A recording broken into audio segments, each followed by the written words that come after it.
ये ग्लाइकोलाइसिस का पाथवे। अब हम देख रहे हैं इस वीडियो में ग्लाइकोलाइसिस का पाथवे।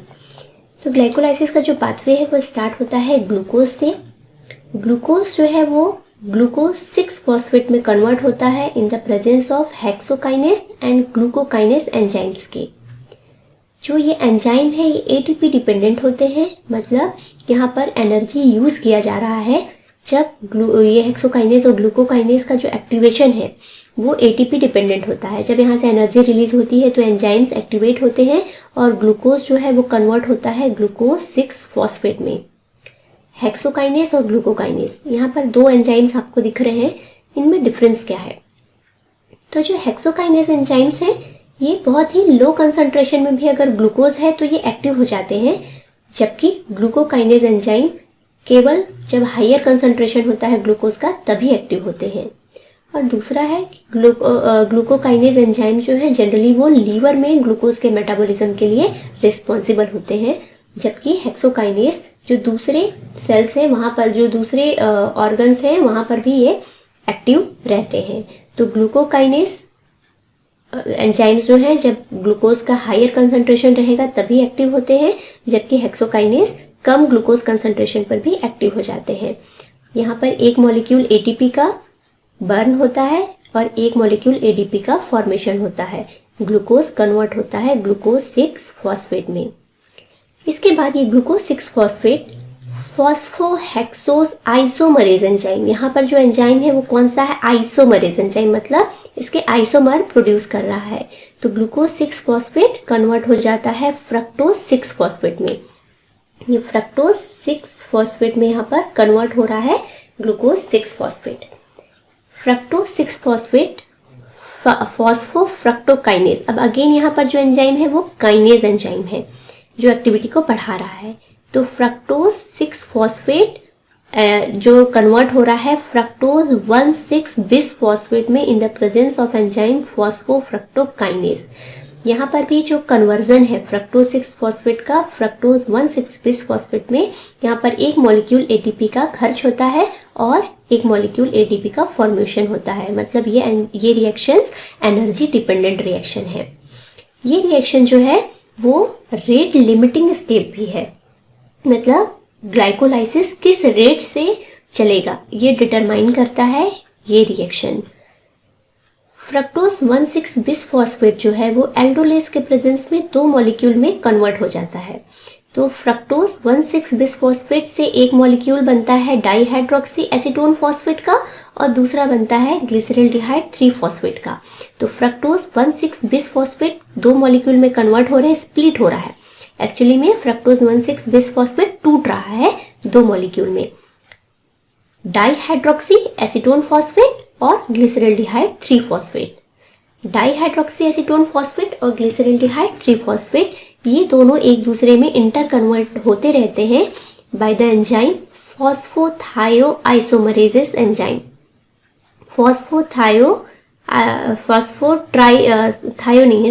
फॉस्फोट्राई आइसोमरेज एंजाइम्स के प्रेजेंस में जो डाईहाइड्रोक्सी एसीटोन फॉस्फेट है वो ग्लिसरल्डिहाइड 3 फॉस्फेट में इंटर कन्वर्ट होते रहता है। अब यहाँ से जो रिएक्शन स्टार्ट होगा वो दो मॉलिक्यूल के साथ होगा। ये रिएक्शन एक मॉलिक्यूल में हो रहा है, लेकिन जब फ्रक्टोज 1,6 बिस फॉस्फेट का स्प्लिटिंग होता है, जब ये दो मॉलिक्यूल में टूट जाता है, अब जो रिएक्शन होगा वो सारे दो मॉलिक्यूल्स के बेस पर होंगे। तो ग्लिसरल्डिहाइड 3 फॉस्फेट कन्वर्ट हो जाता है 1,3 बिस फॉस्फेट ग्लिसरेट में। ग्लिसरल्डिहाइड 3 फॉस्फेट कन्वर्ट हो रहा है 1,3 बिस फॉस्फेट फॉस्फोग्लिसरेट में in the presence of enzyme glyceraldehyde 3 phosphate dehydrogenase. Glyceraldehyde 3 phosphate dehydrogenase, यहाँ पर डीहाइड्रोजिनेशन का रिएक्शन हो रहा है। डीहाइड्रोजिनेशन हो रहा है मतलब एक मॉलिक्यूल हाइड्रोजन का रिमूव हो रहा है। तो यहाँ पर 1,3 बिस फॉस्फोग्लिसरेट का फॉर्मेशन हो रहा है। जो ग्लिसरल्डिहाइड 3 फॉस्फेट का कन्वर्जन है, इस समय एक मॉलिक्यूल NaDH का रिलीज किया जा रहा है, मतलब फॉर्मेशन हो रहा है। अब यहाँ तक आप देख रहे हैं एनर्जी यूज किया जा रहा था इस रिएक्शन में, अब यहाँ पर एनर्जी प्रोड्यूस हो रहा है, एनर्जी बढ़ रहा है, तो NaDH का फॉर्मेशन होता है। तो सारे रिएक्शंस दो मॉलिक्यूल में होंगे, मतलब यहाँ पर 2 मॉलिक्यूल NADH का फॉर्मेशन होगा। ये 1,3-bis फॉस्फोग्लिसरेट काइनेज के प्रेजेंस में कन्वर्ट हो जाता है 3-फॉस्फोग्लिसरेट में। जब इसका कन्वर्जन होता है 1,3-bis फॉस्फोग्लिसरेट का 3-फॉस्फोग्लिसरेट में, एंजाइम फॉस्फोग्लिसरेट काइनेज है, यहाँ पर भी एक मॉलिक्यूल ATP का फॉर्मेशन होता है, 2 मॉलिक्यूल ATP का फॉर्मेशन होता है, क्योंकि सारे रिएक्शंस 2 मॉलिक्यूल में हो रहे हैं। अभी जो 3-फॉस्फोग्लिसरेट है ये कन्वर्ट होता है 2-फॉस्फोग्लिसरेट में। फॉस्फोग्लिसरेट म्यूटेज एंजाइम, यहाँ पर जो एंजाइम है वो म्यूटेज एंजाइम है, फॉस्फोग्लिसरेट म्यूटेज एंजाइम है जो कन्वर्ट कर रहा है 2-फॉस्फोग्लिसरेट में। ये 2-फॉस्फोग्लिसरेट इनोलेस एंजाइम्स के प्रेजेंस में कन्वर्ट होता है फॉस्फोइनॉल पाइरुवेट में, और यहाँ पर एक मॉलिक्यूल वाटर का रिमूव होता है। तो फॉस्फोइनॉल पाइरुवेट काइनेज एंजाइम्स के प्रेजेंस में कन्वर्ट होता है इनॉल पाइरुवेट में। ये इनॉल पाइरुवेट जो है जब कन्वर्जन होता है तो यहाँ पर भी 2 मॉलिक्यूल ATP का जनरेट होता है। तो फॉस्फोइनॉल पाइरुवेट एक हाई एनर्जी बॉन्ड कंपाउंड है, तो फॉस्फोइनॉल पाइरुवेट जब इनॉल पाइरुवेट में कन्वर्ट होगा तब यहाँ पर 2 मॉलिक्यूल ATP का जनरेट होगा। इसके बाद ये इनॉल पाइरुवेट स्पॉन्टेनियसली ही पाइरुवेट में कन्वर्ट हो जाता है अगर ये रिएक्शन एरोबिक है। तो अगर ये रिएक्शन एनारोबिक है तब पाइरुवेट लैक्टेट में कन्वर्ट होता है इन the presence of enzyme lactate dehydrogenase enzyme, और यहाँ पर 2 मॉलिक्यूल NADH के खर्च होते हैं। पाइरुवेट से जब लैक्टेट का फॉर्मेशन होता है तो यहाँ पर एनर्जी खर्च होता है। तो इस तरीके से ये साइकिल ग्लूकोज से शुरू होता है और पाइरुवेट पे एरोबिक रिएक्शन में खत्म होता है। अगर ये रिएक्शन एनारोबिक टाइप का हो रहा है तब लैक्टेट बनता है जो एंड कंपाउंड होता है। इस पूरे रिएक्शंस में 2 जगह एनर्जी यूटिलाइज किया गया। फर्स्ट जो स्टेप फर्स्ट है यहाँ पर एनर्जी यूटिलाइज किया गया, और स्टेप थर्ड यहाँ पर एनर्जी यूटिलाइज किया गया। तो फर्स्ट से लेकर थर्ड तक का जो फेज है यहाँ पर 2 बार एनर्जी यूटिलाइज किया गया है, मतलब 2 मॉलिक्यूल ATP खर्च हुए हैं, और जो आयन यहाँ पर इन्वॉल्व हुआ है वो है मैग्नीशियम का आयन। दोनों जगह पर मैग्नीशियम का आयन है। जब फ्रक्टोज 1,6-bis फॉस्फेट का स्प्लिटिंग हो जाता है तो ये रिएक्शन 2 मॉलिक्यूल्स में चलने लगता है। तो जो स्टेप 5th है यहाँ पर 2 मॉलिक्यूल NADH का फॉर्मेशन होता है। स्टेप 6 में 1 मॉलिक्यूल ATP का फॉर्मेशन होता है, और स्टेप 9 में भी 1 मॉलिक्यूल ATP का फॉर्म होता है। 2 मॉलिक्यूल ATP के फॉर्म होते हैं। ये सारे 2 मॉलिक्यूल्स में है तो 2 मॉलिक्यूल ATP का फॉर्म हो रहा है।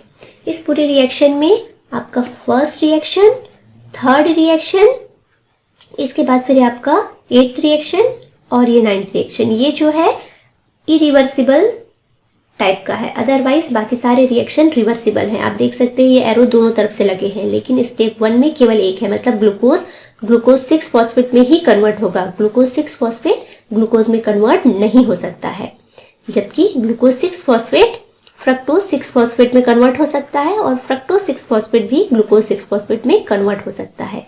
तो इस पूरे रिएक्शन में फर्स्ट स्टेप, स्टेप 3rd और स्टेप 8 ये जो है आपके इरिवर्सिबल टाइप के हैं।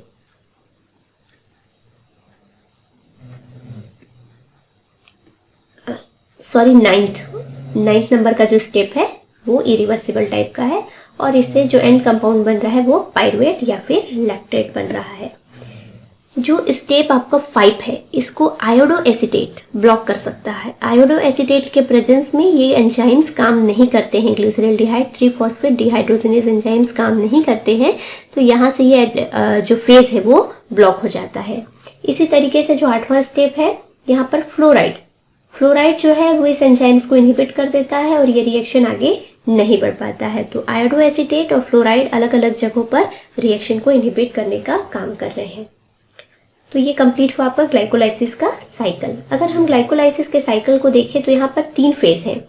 जो फर्स्ट फेज है ये आपका है एनर्जी स्प्लिटिंग फेज, जहाँ पर यूटिलाइजिंग फेज, जहाँ पर एनर्जी यूज हो रहा है। दूसरा जो फेज है वो स्प्लिटिंग फेज, जहाँ पे फ्रक्टोज 1,6-bis फॉस्फेट 2 मॉलिक्यूल्स में स्प्लिट हो रहा है। जो तीसरा फेज है वो है एनर्जी जनरेशन का फेज, जिसमें 2 मॉलिक्यूल NADH का जनरेशन हुआ, 2 मॉलिक्यूल ATP का जनरेशन हुआ और यहाँ पर भी 2 मॉलिक्यूल ATP का जनरेशन हुआ। अगर ये रिएक्शन एनारोबिक टाइप का होगा तब यहाँ पर लैक्टेट का फॉर्मेशन होगा और जब पायरुवेट लैक्टेट में कन्वर्ट होगा तो यहाँ पर एनर्जी 2 मॉलिक्यूल NADH का यूज कर लिया जाएगा।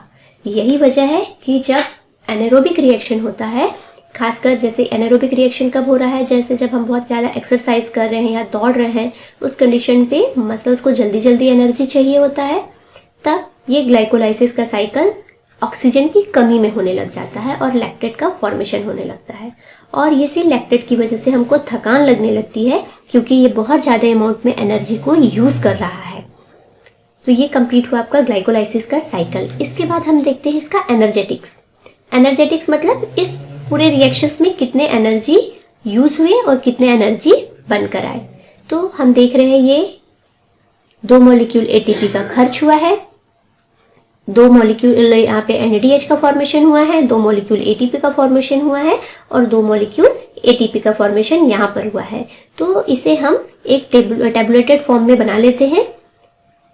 सेम चीज़ों को आपको ध्यान रखना है, इन्हीं चीज़ों को आपको एनर्जेटिक्स में लिखना है जो आपने यहाँ पर दिखाया है कि यहाँ पे एनर्जी यूज़ हो रहा है, यहाँ पर एनर्जी लिबरेट हो रहा है। तो इसे इस तरीके से बना लेते हैं। एनर्जेटिक्स, एक तरफ हमने हेडिंग दिया है एंजाइम का, दूसरे तरफ नंबर ऑफ ATP सिंथेसाइज। तो जो फर्स्ट है ग्लिसरल, जो एनर्जी बन रहा है वो कहाँ पर बन रहा है, ग्लिसरल्डिहाइड 3-फॉस्फेट डिहाइड्रोजिनेज एंजाइम्स के प्रेजेंस में 2 मॉलिक्यूल NADH का फॉर्मेशन हो रहा है। जब एक मॉलिक्यूल NADH का हाइड्रोलिसिस होता है तो उससे 3 मॉलिक्यूल ATP का जनरेशन होता है। एक molecule NADH 3 molecule ATP generate करता है। तो यहाँ पर 2 मॉलिक्यूल NADH है, इसीलिए 6 मॉलिक्यूल ATP यहाँ पर जनरेट हुआ। सेकेंड हमारे पास एनर्जी बनकर आया था फॉस्फोग्लिसरेट काइनेज एंजाइम्स के प्रेजेंस में 2 मॉलिक्यूल ATP। तो number of ATP 2। Pyruvate kinase enzymes के प्रेजेंस में भी 2 मॉलिक्यूल ATP बना था, तो 2। तो टोटल कितने हो गए, 6 + 2 8 + 2 10। तो 10 मॉलिक्यूल एनर्जी जनरेट हुआ है। लेकिन जब रिएक्शन स्टार्ट हुआ था तो फर्स्ट और थर्ड स्टेप में 2 मॉलिक्यूल ATP के खर्च हुए थे, तो 2 ATP आर कंज्यूम्ड, तो -2, तो 8। तो नेट ATP कितना यहाँ पर आ रहा है, 8 मॉलिक्यूल या 8 मोल ATP सिंथेसाइज हो रहा है ग्लाइकोलाइसिस के एरोबिक साइकिल में। अगर यही साइकिल एनारोबिक है तो यहाँ पर एनारोबिक में क्या हो रहा था, पायरुवेट जब लैक्टेट में कन्वर्ट हो रहा था तो 2 मॉलिक्यूल NADH के खर्च कर रहा था, तो यहाँ पर माइनस हो जाएगा 6 क्योंकि 2 मॉलिक्यूल NADH से 6 मॉलिक्यूल ATP जनरेट हो रहा है, तो -6, तो केवल 2 मॉलिक्यूल ही ATP का सिंथेसाइज होगा एनारोबिक रिएक्शंस में। ये आपका कंप्लीट हुआ ग्लाइकोलाइसिस का एनर्जेटिक्स।